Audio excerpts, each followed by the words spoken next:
E aí pessoal, beleza? Sou Fábio Marcondes, autor de 6 livros, e aqui a gente fala sobre abstinência e dependência química. Vamos lá. Vou começar a gravar já desde agora até chegar no meu consultório, que é parar no mesmo lugar de sempre, no carro.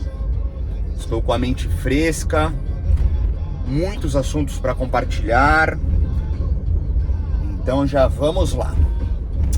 Bom, na verdade tem tanta coisa acontecendo na minha cabecinha e no meu coraçãozinho, porque na vida em si tá tudo fluindo na boa.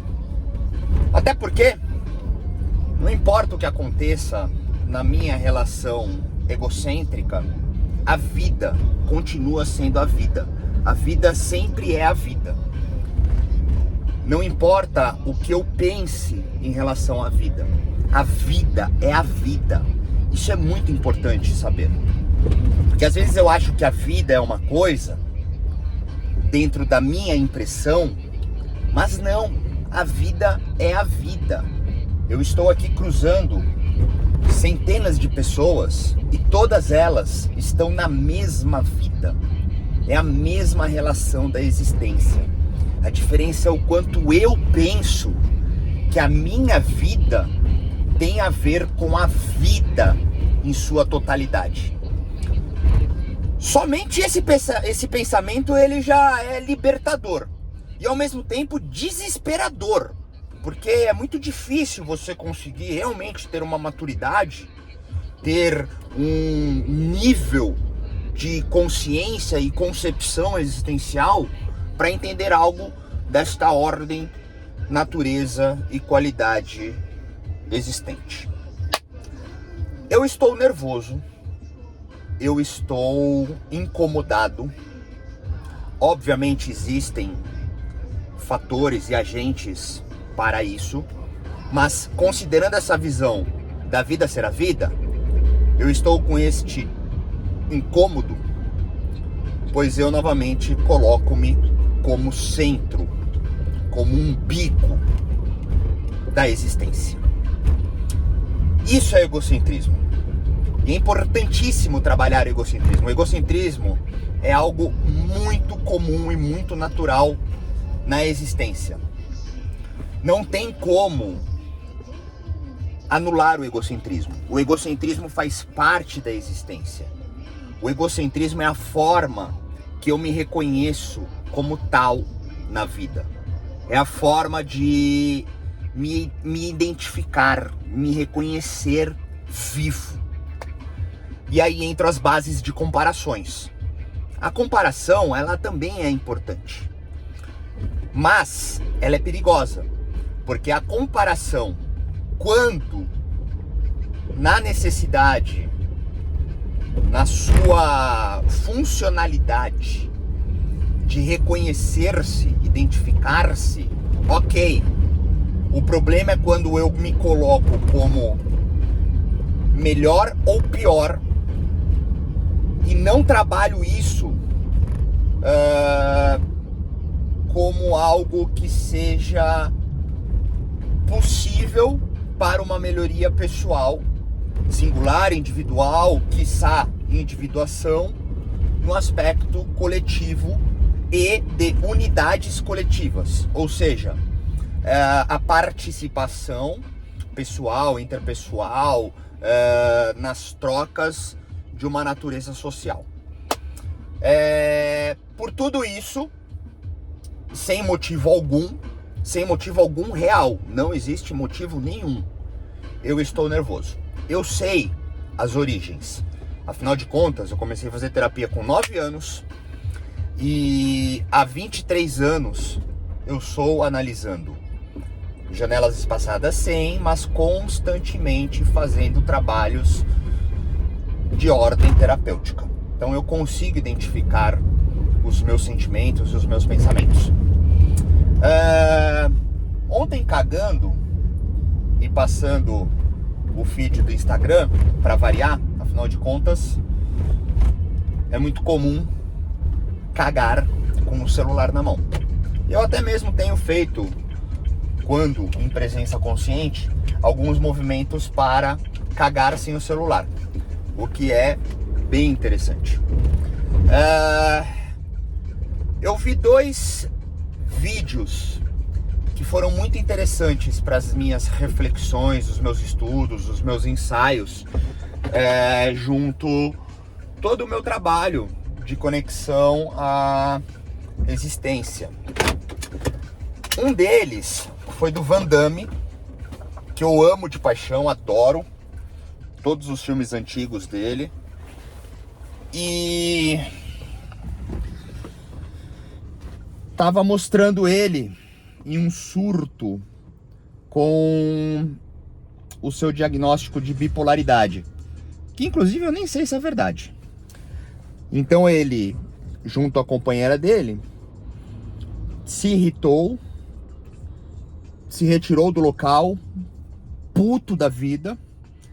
Ela, sabendo da origem e na presença em acolher a dificuldade dele, ficou calma e disse a ele, né, você tá em um surto, ou melhor, perguntou ou disse, não sei ao certo. E aí ele fez assim, foi até ela, se abraçaram, e ele assim com aquela cara de puta, irritado e triste, mas impotente perante essa realidade. E terminou o vídeo assim. Cara, naquele momento eu me vi nele, sabe? Porque é muito difícil ter algo de uma origem invisível, que só se torna visível muitas vezes nos aspectos destrutivos, quando não de contaminação, principalmente aqueles que amamos. E um outro vídeo que eu vi, cara, foi muito interessante, e esse é um pouco mais difícil de falar, eu preciso explicar a minha ótica. Lembrando, cara, que eu tô aqui aos que se identificam, traduzem para suas verdades e criam assim seus próprios caminhos. Lembrando que eu sou um cara falho, cheio de erro e não sou dono de nenhuma verdade, não tenho pretensão nenhuma em ser dono de alguma verdade, a minha verdade ela muda, tá? Era sobre relacionamentos abusivos, então tinha um carinha e uma menina, um homem, uma mulher de desenho animado, e aí ele chega todo galanteador e ela toda reservada assim, sem aparentar, né, que tinha interesse nele. Aí ele começa com os gracejos, né? Então mostra o desenho lá, ele dando cartinha, chocolate, flor, presentinho, tapapá, pum pum pum. Aí ela fica encantada, e aí na sequência dos vídeos é ele perdendo interesse e ela abismada com o que aconteceu. Aí ela faz um coração gigante assim, joga nele, aí ele se encanta de novo, acha estranho inclusive, aí ele dá uma desbaratinada, começa a olhar para os lados assim, e ela triste, tipo, sem saber o que eu fiz. E ele meio que sem dar bola, mas aí ele gosta também, faz um agrado, aí ela fica super feliz. E aí ele dá um coraçãozinho pequenininho pra ela, e ela faz um coração gigante, mano, fazendo de tudo assim por ele, coloca nele e não vai. Aí a ideia dessa ilustração é que um abusador, se assim realmente for entendido, e ok, se assim também for, pois também é uma realidade, só se importa com a conquista e depois não quer mais estar junto. Cara, eu me identifiquei nisso também, mas não somente nesse aspecto, pois eu trago sempre cultivos quando em amor, em envolvimento, mas eu vejo que existe um olhar também complementar nisso, porque de uma certa maneira, até pelas novas conscientizações, humanizações e os posicionamentos que são de suma importância, transformou essa realidade que existe há muito tempo como uma totalidade. Mas é curioso, porque eu penso, né, o início de um relacionamento, por exemplo, e certamente isso que eu vou falar agora pode entrar como machista, egocêntrico, patriarcal, abusador, mas eu me coloco para reflexões e provocativas que possam ampliar os conhecimentos e que sirvam, né, aos que se identifiquem, até mesmo para transformações do que talvez não seja legal, como eu faço em mim. Geralmente, né, as mulheres, até mesmo pelos períodos menstruais ou as questões junto, às vezes, maternidade, trabalho, entre diversas outras importâncias, né, que impliquem possibilidades logísticas, bem-estar, e o início de relacionamento também se coloca mais à disposição, né? Até mesmo as questões dos atos sexuais, com mais presença e mais frequência, ali as questões que envolvem sentimentos, a forma de pensar, a forma de estar, o timing, né, muitas vezes vivido de encontros, entretenimentos e estadas juntos. Mas não somente uma das partes, às vezes as duas partes esfriam. Então, colocar essa totalidade como um homem abusador, ok, é importante ampliar isso e trazer também seguranças no aspecto da mulher. Eu realmente acredito nisso e eu realmente trabalho essas falhas em mim. Mas nem sempre, cara, é um ato direto do homem. Às vezes a mulher começa a ter muitas cólicas ou alterações nos períodos menstruais e isso com certeza já é visto como machista, mesmo que eu trabalhe com acompanhamento junto mulheres, mesmo que seja homem, mas também com gays, sabe?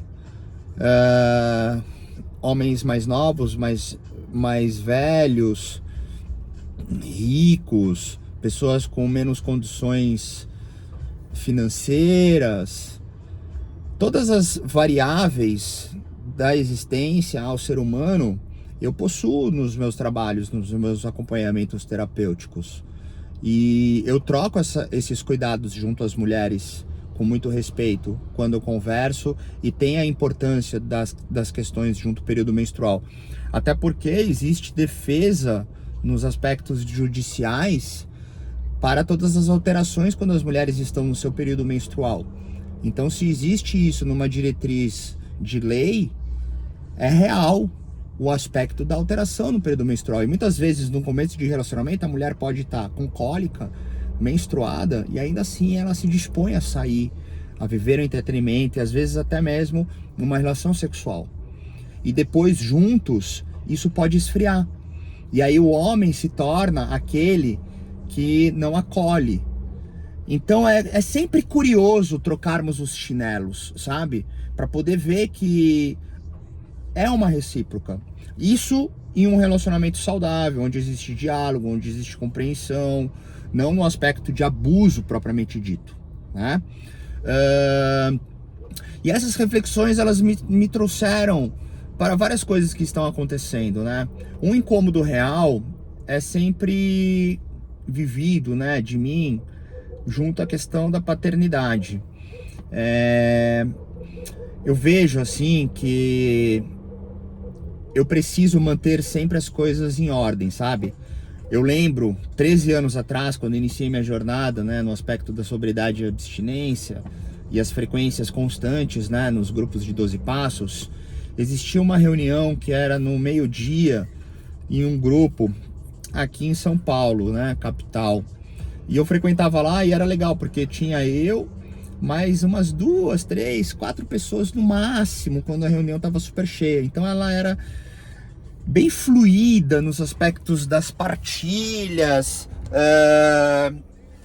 era gostoso, sabe? Eu tava ali, cara, completamente virgem, iniciando a minha caminhada, né? Até a título de curiosidade, eu falo em algumas participações na mídia quando eu vivi o aspecto da síndrome de abstinência demorada, síndrome de abstinência tardia, pois eu voltava deste grupo, mas numa reunião de noite, e eu já tinha frequentado 3 ou 4 reuniões nesse mesmo dia, e eu estava lá, pois lá era próximo do consultório do meu analista na época, né? E eu lembro que eu voltei para casa, cara, me sentindo sem vida, pois era um dia de uma noite quente, gostosa. Como eu já retratei em outros, né, eu vou pular algumas partes, mas assim, a sensação que deu foi, caramba, meu, tá todo mundo vivendo feliz e eu aqui. E eu tava ali, eu acho que 83, 84, 85 dias sem uso de álcool e drogas. Era super no comecinho, mas já eram dias assim de muitas conquistas, né? Porque somente aquele que vive a grande dificuldade já em um quadro realmente destrutivo, sabe como é, cara, ficar 5 minutos sem uso de álcool e drogas, cara. É muito foda. E aí à noite eu acordei, coração disparado, suando frio, e somente depois que eu resisti, lutei, posição fetal no chão, tremendo, chorando, caralho, pedindo Deus, vida, meu, por favor, me ajuda, tô ficando louco, me segura, não tô mais aguentando, caralho. E eu dormi nesse dia ajoelhado na cama, cheio de terço, de guia e tremendo. E aí no dia seguinte eu conversei com as pessoas, né, que eu tinha, na verdade tenho até hoje, as pessoas dessas comunidades, né, nos aspectos do grupo de 12 passos, com o meu analista, e disseram, cara, muito provavelmente você teve uma SAD, síndrome de abstinência demorada, síndrome de abstinência tardia. Então, nesse grupo que eu frequentava na hora do almoço, cara, era muito gostoso. E tinha uma pessoa lá que já estava há muito tempo sem uso de álcool e drogas. Hoje, então, ele deve estar, sei lá, 30 anos sem uso de álcool e drogas, pois ele já tinha uma idade, já estava há muito tempo lá. E ele falava uma coisa, cara, que eu só entendi agora, depois de 13 anos nessa jornada. Eu consegui vislumbrar, né, o que ele dizia, eu consegui entender o que ele trazia, mas só hoje eu consigo viver o que ele falou. Ele dizia assim, cara, viver é difícil. Viver bem é mais difícil ainda. E para você viver bem e feliz é muito difícil. E aí eu entendi, porque eu tenho feito isso na minha vida. Viver é difícil, cara. Mas é mais difícil se você não arruma a cama, se você não lava a louça, se você não faz supermercado, se você não faz comida, se você não cumpre horários, se você não organiza a vida, se você não compartilha necessidades de ajudas e executa as ajudas. É muito difícil, cara, se você não organiza, combina, programa e executa a vida, pois todos os acúmulos irão proporcionar mais desgaste, mais cansaço. Se você vê um copo e um prato na pia sujo, você vai deixar outro copo, você vai deixar o talher. E quando você menos perceber, tem uma pilha gigante. Mas é perigoso viver um aspecto, né, que pode entrar num transtorno obsessivo compulsivo, ou ainda pior, né, um transtorno de personalidade obsessiva compulsiva, que enaltece ainda mais essa realidade, pois você acaba entrando numa necessidade de uma dinâmica, de uma metodologia que fisga, quando você já possui uma característica da adicção, também nisso. E aí você cria um novo problema, como eu já falei também em alguns momentos. Tem que tomar cuidado com aquilo que a gente coloca e cria como algo necessário para nós. Muitas vezes nós já temos os nossos deveres, muitas vezes nós já temos horários a cumprir, muitas vezes nós já temos as nossas atividades esportiva, de estudo, religiosa, sem contar todas as outras dinâmicas, né, que compõem a nossa existência. E aí você inventa de acordar 4 horas da manhã para contemplar o sol, ao nascer do sol. Cara, talvez você não precise disso. Aí você inventa que precisa fazer aula de mergulho. Cara, talvez não seja o momento. Aí você inventa que precisa aprender sobre botânica e vai se locomover 2 horas para ir no curso. Cara, talvez você não precise disso. Então tem que tomar cuidado, porque já são muitas tarefas atribuídas. Em contrapartida, no equilíbrio disso tudo, você começa a perceber que viver é difícil. Mas viver bem é mais difícil ainda. Porque ao ter as dinâmicas organizadas, as práticas feitas, uma clareza sobre aquilo que proporciona então um fluxo, você tem mais tarefas atribuídas a você. E para viver bem e feliz é mais difícil ainda. Porque você vai equilibrar a sua alimentação, você vai equilibrar o seu sono, você vai equilibrar a forma que você pensa e sente, a forma que você se comporta. Então são muitas tarefas para que possamos, de fato, viver feliz, viver bem. E isso é muito legal, porque é o que eu estou vivendo. Mesmo que eu esteja irritado hoje, que não é uma irritação extremamente ruim, eu tô irritado porque eu tô com muitas tarefas atribuídas. Porque eu tô com muitas coisas para fazer. Porque eu preciso constantemente equilibrar os meus pensamentos e os meus sentimentos para melhores comportamentos. E ainda assim é melhor. Dentro de todas essas coisas que estão acontecendo e que eu tô sentindo e que faz com que, poxa vida, sabe, eu esteja um pouco incomodado, vem também a importância do real conhecimento sobre você. Eu tô muito feliz em compartilhar com vocês essa minha repaginação, sabe? Essa minha reinvenção, essa minha reciclagem, essa ressignificação novamente nos primados da vida cíclica, da impermanência, inclusive. Porque hoje eu tenho compartilhado com vocês o trabalho que eu estou fazendo em cima da depressão que eu identifiquei em mim. E o curioso nisso é que não é que eu descobri isso agora. Eu já tenho isso há muito tempo. Quando eu trago aqui para vocês uma régua espaço, na característica simbólica de ter 13 anos sem o uso de álcool e drogas. E quando eu digo simbólico, não é pejorativo nem desdenhando. É que para mim, tempo limpo não é título. É importante trazer esse olhar também, porque não é a relação do tempo limpo que faz com que você se torne um paladino. Pelo contrário, o tempo limpo ele é até mesmo um golpe. Porque você tem ali uma aptidão social, você tem ali discernimento, você consegue compreender as coisas de uma forma diferente pelo aspecto da sobriedade e abstinência, mas isso não anula ainda a faculdade patológica da adicção. Pois a realidade é de uma doença que não tem cura e ela habita em mim. A forma que eu sinto as coisas, ela é de uma enfermidade, ela é patológica, ela é doente. Ela faz parte da realidade da adicção. Só que isso é invisível. E isso não se enquadra às dinâmicas sociais.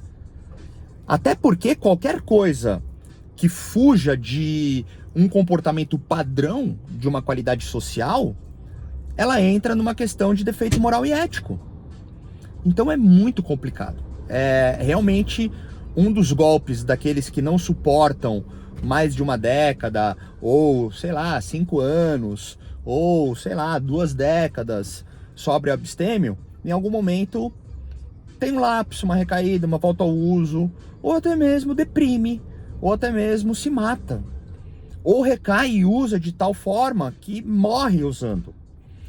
Porque é difícil. Não existe um posicionamento real, não existe uma compreensão real. Existe sempre confusões ofuscadas pelas suas práticas que são realmente funcionais, mas que por dentro ainda habitam todas as grandes dificuldades da adicção. Transitando por estes fatores, a grande verdade deste posicionamento, dessa repaginação, tem sido muito legal compartilhar com vocês o trabalho que eu estou fazendo em cima da depressão.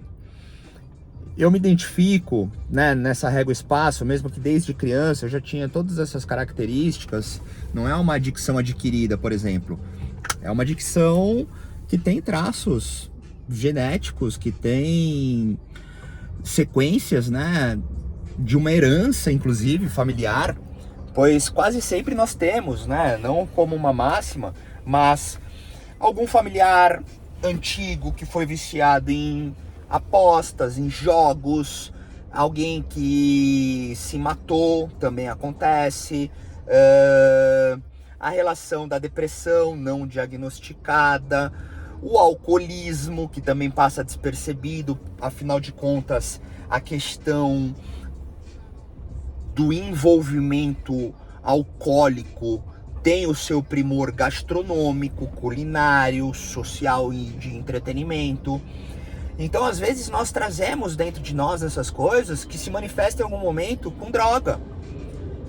Jogos de apostas, mentiras, traições, que já entram numa célula de questões morais e éticas, mas elas estão associadas aos descontentamentos e às necessidades de pertencimento, de reconhecimento, de origem social, que são refletidos, às vezes, em todas as ordens de vícios determinantes, as suas migrações não conscientes, aspectos cruzados, em um psicofármaco, não necessariamente o álcool e a droga, mas entra ali numa cadeia de jogos, entra ali num aspecto de masturbação, entra ali em uma fatia diferente com sexo, prostituições. Todas elas fazem parte de uma mesma origem. A diferença é que quando se tem droga, se torna um dependente químico. E aí existe toda uma natureza de trabalho em cima disso, onde você fica marcado, registrado para o resto da vida, quase sempre com um carimbo 666 no meio do peito, como o errado. Mas, ao mesmo tempo, é libertador você saber algo desse tipo, como eu também já compartilhei em muitos vídeos, pois você sabe por onde começar o trabalho, ou por onde retomar o trabalho. É diferente de uma pessoa que vive qualquer tipo de coisa que não seja o aspecto da dependência química, porque ela vai ficar ali buscando, costurando e encontrando uma série de coisas, mas que não tem uma origem tão definida como adicção. Então, ao mesmo tempo, é um paradoxo, pois se torna uma maldição e uma bênção. E para mim, trazer aqui com vocês a relação da depressão está sendo muito gostoso, pois eu tô com um tópico específico, eu tenho compartilhado com vocês, eu tô fazendo esse meu tratamento medicamentoso, que por um acaso agora deu um mês, né, próximo disso, não sei se já deu um mês ou vai dar um mês, ou já passou de um mês, mas é recente, e os medicamentos encaixaram de uma forma legal, numa dosagem ainda leve, tá sendo muito interessante, equilibra muito melhor essas minhas alterações de humores, mesmo que eu esteja irritado, não é uma irritabilidade que se transforma em um ódio, uma cólera que me ofusque a verdade. E nem mesmo eu entro em estados de tristeza, melancolia e depressão que me faça, de repente, parar todas as coisas. Até porque isso nunca aconteceu comigo. Eu procurei ajuda, iniciei esse tratamento para não entrar nisso. Porque a exaustão poderia me levar a isso. Então, quando eu compartilho com vocês, também, mesmo que seja super vaidoso, né, colocando-me como um objeto de estudo, né, trazendo nesses ensaios agora a relação da depressão, que é até difícil para as pessoas acreditarem que eu estava numa depressão profunda. É difícil para as pessoas acreditarem que muitas vezes eu realmente não consigo viver. Eu precisei, realmente, aos 27 anos de idade, chegar para os meus pais e para os meus amigos e familiares e dizer: cara, eu tô drogado, eu não aguento mais viver. Pois eu sempre vivi em harmonia, eu sempre consegui fazer as coisas. E agora, adulto, eu também cheguei para os meus pais, familiares e amigos e disse, cara, eu não tô conseguindo viver. Mesmo que eu esteja 13 anos sem uso de álcool e drogas, eu não estou conseguindo viver. Tá difícil, eu não estou suportando. Só que parece que isso não se torna uma verdade. Parece que isso é esquecido. O meu 6º livro, A Desconstrução e a Desfragmentação da Adicção, eu falo muito sobre isso. Chega um período na vida onde as pessoas, elas te olham, e isso acontece com várias pessoas, não é que eu tô falando somente de mim. Eu compartilho com as pessoas da comunidade dos grupos de 12 passos que estão 20 anos sem uso de álcool e drogas, 10 anos sem uso de álcool e drogas, e elas vivem as mesmas questões, elas vivem as mesmas realidades. É escutar de pessoas que convivem conosco dizendo, cara, mas como assim? Você tem tudo. Olha como você faz as coisas bem. Cara, as pessoas gostam de você. Como que você sente isso? Porque é a prática constante, diária, quando não momentânea, de entender que não existe um resultante definitivo e absoluto ao aspecto da doença da adicção. Quando não, ao aspecto da existência. As pessoas vivem isso. Então é foda, porque quando você se coloca de frente com uma situação, você se torna sem voz, sem verbo. Não tem credibilidade no que você diz, mesmo que seja verdade. Por isso que o aspecto do suicídio, ele é algo tão misterioso e tão enigmático, porque no fundo, aquele que se mata, ele está tentando desesperadamente mostrar para alguém que ele estava certo. Às vezes, ficar drogado é um pedido de socorro. Falar, gente, eu não aguento viver, eu tô aqui, ó. Só que também as pessoas que estão em volta, normais, aspas, elas não vão conseguir entender e elas sofrem. E é muito difícil para todo mundo. Eu tô dizendo isso porque eu tô com meu pai esses dias e nós conversamos, né? E eu contei para ele as coisas que estão acontecendo. Nós fizemos terapia juntos, terapia familiar, né? Por um longo período, hoje não estamos fazendo. Então nós encontramos os nossos ajustes para viver em harmonia. Porque é isso, cara, quando você tem a vida compartilhada com alguém de uma proximidade muito íntima, às vezes as ideias elas não se encontram, às vezes existem visões diferentes. E isso aconteceu muito comigo e com meu pai. E a terapia ela faz com que as coisas se ajustem. Então nós temos hoje algumas questões que em terapia nós já descobrimos como parar e também como melhor estar quando juntos conversando, discutindo, quebrando pau, reconciliando, porque também é isso, né? Quem ama muitas vezes vive conflitos difíceis e a gente já quebrou vários pau, né? E também já nos reconciliamos de uma forma muito intensa e muito amorosa, até porque, cara, eu já retratei isso aqui. Eu, 5 anos sem uso de álcool e drogas, ajoelhei na frente do meu pai e disse, cara, só não desiste de mim, eu tô tentando tudo, mas não tô aguentando viver. Meu pai ajoelhou também, me abraçou e falou, filhão, vou com você até o fim, cara. Eu nunca vou te entender, mas nunca vou te deixar. E nisso chegou minha filha, nos viu abraçado em lágrimas e falou, o que aconteceu? A gente falou, pô, a gente tá chorando pela vida, feliz. Vem aqui. E aí ela ficou na boa também, e ela lembra disso tudo. Hoje minha filha tem 12 anos, e ela fala, caramba, quantas experiências de amor vividas, né? Não nessas palavras, mas de uma outra forma. E aí aos 10 anos sem uso de álcool e drogas, meu pai me vendo como uma carcaça ambulante que eu estava, virou pra mim e falou, e aí, filhão, o bagulho tá louco? Eu falei, mano, o bagulho tá louco, velho. Então beleza, vamos tentar fazer isso aqui, ó. Beleza.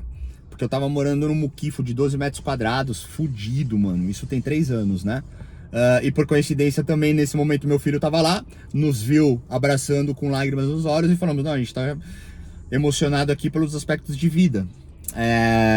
E de lá pra cá a vida andou. É muito legal, porque a sensação que eu tenho é que tem somente 3 anos que eu tô vivendo de fato uma libertação criada por mim, condicionada por mim, com a vida, ao que é a vida. E tá difícil, velho. É um saco, brother. É um saco, mano. Entender tudo, ver tudo. E ainda assim, muitas vezes, não entender nada e não ver nada. É um paradoxo infinito. Mas essa transparência desse processo, desse trabalho que eu tô vivendo em mim, na depressão, sabe? Tá sendo muito gostoso. A repaginação que eu fiz aqui era uma escolha em não ficar mais me despedindo, em choro, em dores, até porque eu não tô vivendo esses estados. Pelo contrário, eu tô vivendo essa forma que vocês estão vendo, sabe? Óbvio, existem momentos de dores profundas por episódios que aconteceram e podem acontecer, mas ainda assim ele está sendo vivido de uma forma diferente hoje. E o que me deixa realmente alegre, cara, e feliz, eu falo, nossa, obrigado vida, thanks life, é que eu desativei, né, temporariamente o meu YouTube para poder respirar um pouco e organizar algumas importâncias. E aí, ao reativá-lo, várias coisas aconteceram. Os vídeos ficaram fora de ordem, eu perdi seguidor, eu perdi os membros. Foram perdas, né? Aí entra a relação da vida. O que será perder ou ganhar? Eu sei que por fim, cara, eu tenho, né, essa presença agora aqui com vocês, que às vezes eu acho ser chata. Hoje eu tô um pouco mais energético, né? Eu consegui, inclusive, com vocês aqui, transformar um pouco daquela irritabilidade em leveza, até porque isso faz parte da minha vida há 15 anos. O compartilhamento, o estudo, o trabalho, né, em relação à adicção, à abstinência, à existência. Então isso faz parte da minha existência, faz parte da minha vida, faz parte do meu ser, faz parte do meu estado, faz parte daquilo que eu tenho. Então suavizou. O poder terapêutico da externalização é muito forte. E as pessoas têm comentado bastante nos meus vídeos antigos, pois os vídeos antigos, eles têm toda essa alegoria, essa performance, de uma certa maneira um personagem daquele ponto, não de uma forma ensaiada, não de uma forma elaborada, não através de um roteiro, mas de uma presença naquele momento diferente. Eu chorando, dizendo que eu não vou conseguir viver, ou feliz, ou mandando todo mundo se fuder, porque eu não aguento mais a vida. Que não mudou aqui dentro. Ainda faz parte, mas eu consigo melhor estar. Porque uma das coisas bem difíceis nisso tudo é identificar o que você realmente é. O processo inicial é você descobrir o que você não é, ou o que você não quer ser, né? Existe uma poética, uma filosofia, uma parábola, não sei o nome, taoísta, que diz mais ou menos assim, eu também não lembro ao pé da letra, mas é em relação às perdas e os ganhos, né? Então, sei lá, um camponês possuía ali uma granjinha, aí determinado dia a vaquinha dele que dava leite e ele conseguia fazer trocas ali do leite com outros produtos, morreu. Aí o vizinho falou, poxa vida, sua vaquinha morreu, mas que azar. Aí ele disse, eu não sei se isso é bom ou se isso é ruim. E seguiu a vida. E aí, no final das contas, como ele não tinha mais o leite para trocar, não sei o que, ele acabou usando o couro da vaca e as carnes e acabou fazendo uma nova reformulação na vida e conseguiu, através deste momento de troca, ter cabritinhos e ali também ovelhas. E aí a vida dele andou de tal forma, e comprou um cavalo. E aí, puta, choveu, e as ovelhinhas fugiram. E aí ele foi atrás com o cavalo para ver se achava, caiu e quebrou a perna. Aí o vizinho falou: poxa vida, mas caramba, você perdeu as ovelhas e ainda quebrou a perna, mas que azar, hein, meu? Aí ele disse: cara, eu não sei se isso é bom ou se isso é ruim. E aí aconteceu alguma outra coisa, como por exemplo, sei lá, precisava de alguém para enfrentar um combate que teria e todos os homens foram invocados ao combate. E aí foram bater na porta dele, ele não pôde ir porque tava com a perna quebrada. Aí o vizinho falou: poxa, que sorte, hein, meu? Você não foi pra guerra porque você tá com a perna quebrada? Ele disse: eu não sei se isso é bom ou se isso é ruim. Ou seja, a ideia é o seguinte: se vai ser bom ou ruim, nós não sabemos. Mas se estivermos conectados a tão somente o que é, como está, o que está acontecendo, a gente vai viver aquilo, seja bom ou ruim. Essa ideia eu trago porque ontem foi um dia que eu me mantive com o coração leve. Eu fiz uma prática, um condicionamento consciente, eu optei por músicas leves, eu optei em canalizar a minha energia aos meus, e o dia fluiu bem. Estranhamente, cara, eu tô com a sensação, e por isso que eu tô irritado. Primeiro porque, poxa vida, muitas vezes eu sinto que eu não consigo prover todas as atenções de aspecto afetivo como eu gostaria aos meus. Mas isso entra na minha cobrança severa e tirana a mim mesmo. Então eu tento suavizar isso, mas isso já me fisgou hoje.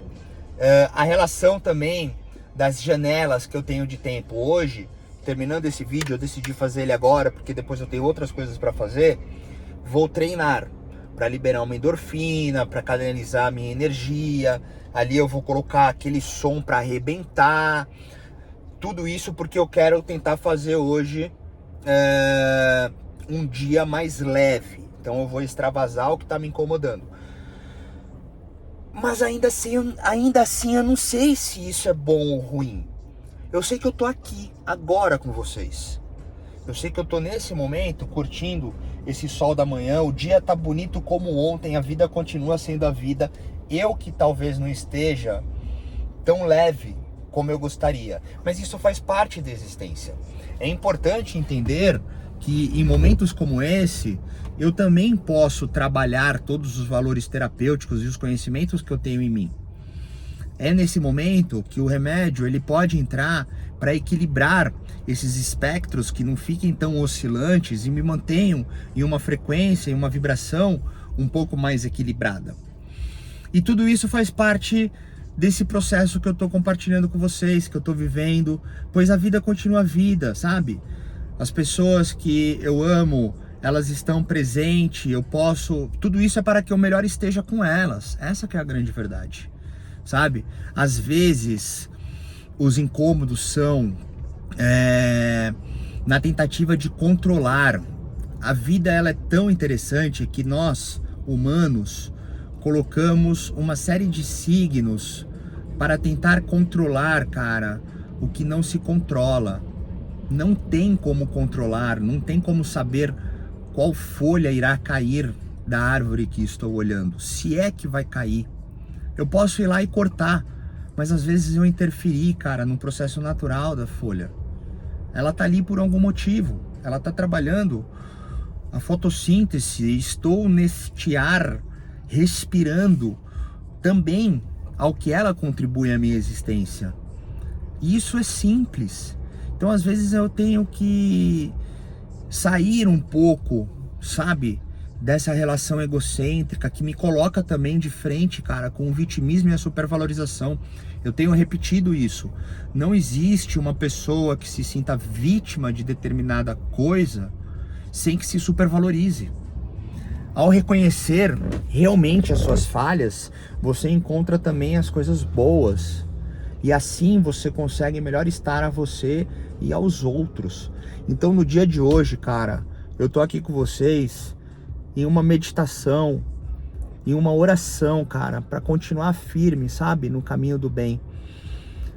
Quase sempre eu percebo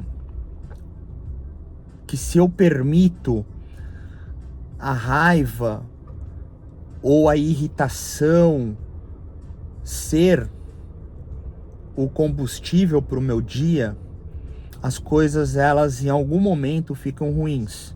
É diferente usar o ódio para sair do edredom assassino de uma depressão, mas no estado que eu tô, eu não preciso viver nenhum tipo de incômodo e nenhum tipo de raiva, porque a vida simplesmente é. Nessas horas, a subjetividade de qualidades energéticas e espirituais, elas têm muito valor, porque você entrega a vida, a própria vida. Não é somente entregar, existem muitas ações em cima dessa entrega. É necessário cumprir todas as tarefas, conforme falamos antes, no aspecto em viver bem. Mas existem coisas que não tem como antecipar. Existem cuidados que precisam ser vividos. Existem realidades que podem ser recicladas, reorganizadas, para que você então continue fluindo bem. E é o que eu estou tentando no dia de hoje. E eu vou fechar com vocês com alegria, com entusiasmo, com motivação, porque realmente é o que eu quero continuar sentindo.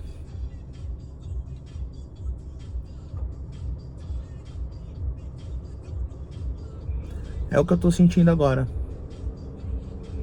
Na minha cabeça estão passando vários episódios que poderiam furtar minha sanidade.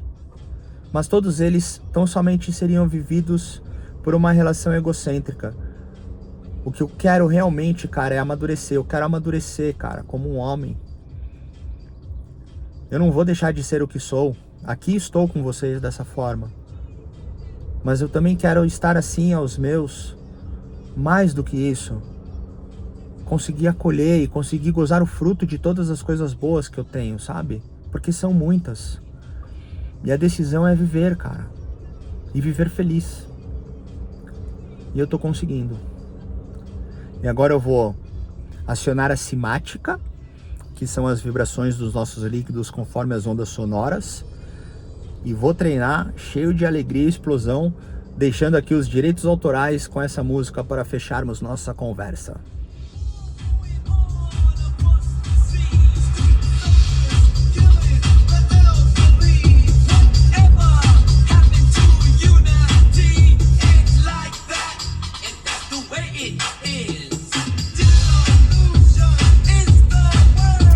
É muito bom.